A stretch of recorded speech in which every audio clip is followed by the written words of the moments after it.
28 जुलाई से झारखंड विधानसभा का मॉनसून सत्र शुरू होने जा रहा है। उससे पहले प्रमुख विपक्षी पार्टी बीजेपी आज शाम को विधायक दल की बैठक बुलाई है, जिसमें सत्ता पक्ष को घेरने को लेकर के रणनीति बनेगी। लेकिन इस बैठक में खास तौर पर बीजेपी विधायक दल के नेता का भी चयन होना है। उस रेस में कौन लोग शामिल हैं, कौन ऐसे हैं जिनके नाम पर दिल्ली से लेकर रांची तक चर्चा हो रही है, तमाम विषयों पर बात करने के लिए हमारे साथ मौजूद हैं हमारे सहयोगी मदन। क्योंकि आज तो सबसे पहले यह है कि मानसून सत्र को लेकर रणनीति बननी है, उस रणनीति को लेकर क्या कुछ कहा जा रहा है? बिल्कुल, देखिए, बीजेपी एक नए तेवर के साथ विधानसभा के इस मानसून सत्र में सदन के बाहर और भीतर अपना प्रदर्शन करना चाहती है। वो इसलिए क्योंकि पार्टी के जो कमान है वो अब बाबूलाल मरांडी को सौंपी गई है, और जिस तरह से विधानसभा में उनको नेता प्रतिपक्ष का दर्जा नहीं मिला, तो उसके बाद अब बीजेपी अपने प्रदेश अध्यक्ष के साथ एक विधायक के तौर पर वो सदन के सदस्य हैं, तो उनके नेतृत्व में सदन के भीतर जो है अब एक बेहतर प्रदर्शन करने की कोशिश कर रहा है और सरकार को घेरने की कोशिश करेगा। तो हम ये मान सकते हैं कि जो आने वाला सत्र है उसमें बीजेपी उन विषयों को प्रमुखता से उठाएगी जो कि अब तक राज्य के लिए ज्वलंत रहा और अब भी उसको आगे बढ़ाने की जरूरत है, चाहे वो रोजगार से जुड़ा हुआ विषय हो, चाहे वो 1932 आधारित स्थानीय नीति हो, नियोजन नीति हो, या फिर ओबीसी आरक्षण हो, या फिर आप कहें तो जो महत्वपूर्ण विषय हैं उसको लेकर के सदन के भीतर जो है सरकार को घेरने की पुरजोर कोशिश करेगी बीजेपी। तो इसमें अब देखना है कि अब सत्र से पहले जो एक औपचारिक बैठक होती थी, अपने विधायकों के साथ विधायक दल की बैठक होती थी, तो उसमें अब आज की बैठक में प्रमुख चेहरे भी शामिल हो रहे हैं, बड़े नेता शामिल हो रहे हैं। उसमें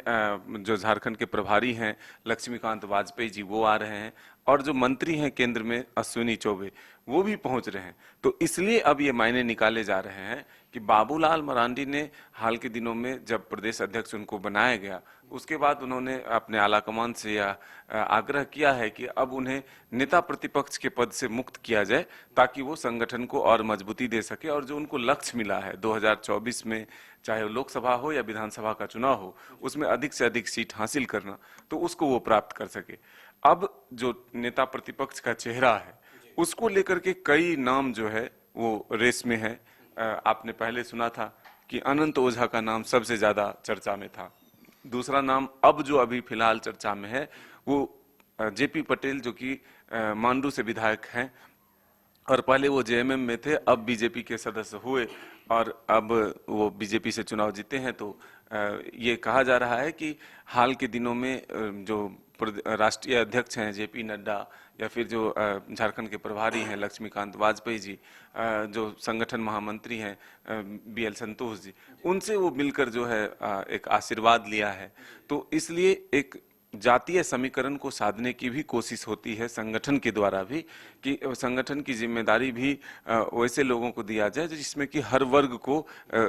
शामिल किया जाए। हम लोगों ने देखा कि खास करके एक ट्राइबल फेस के लेकर के बीजेपी आगे बढ़ रही है, तो क्या कुर्मी महतो के लिहाज से इस तरह की समीकरण बनाने की कोशिश होगी? बिल्कुल, वही ओबीसी फैक्टर जो है उसको पाटने की कोशिश जो है यह नेता प्रतिपक्ष के तौर पर जेपी पटेल को आगे करके करने की कोशिश हुई, और इसीलिए ये नाम जो है सबसे रेस में है। वैसे कई नाम और हैं, अमित मंडल हैं, सीपी सिंह हैं, या फिर भानु प्रताप शाही हैं, ये युवा नेता हैं, चाहे नवीन जायसवाल हो। बीजेपी के पास ढेर सारे नेता हैं, चाहे रणधीर सिंह हो, मनीष जायसवाल हो, ये तमाम चेहरे जो हैं वो शामिल हैं जिनको की जिम्मेदारी दी जा सकती है। हालांकि बीजेपी में कुछ भी कहना पहले असंभव होता है, क्योंकि आखिरी वक्त का फैसला आपको चौंकाता है कि इस नाम को कई बार जो है लोग नकार देते हैं कि नहीं नहीं ये नहीं बन सकते हैं, लेकिन फिर उन्हीं को मौका देती है पार्टी कि आप इस पद को संभालिए और बेहतर परफॉर्मेंस करिए। अश्विनी चौबे का आना ये साफ संकेत है कि कहीं न कहीं किसी के नाम पर आज मुहर लगनी है,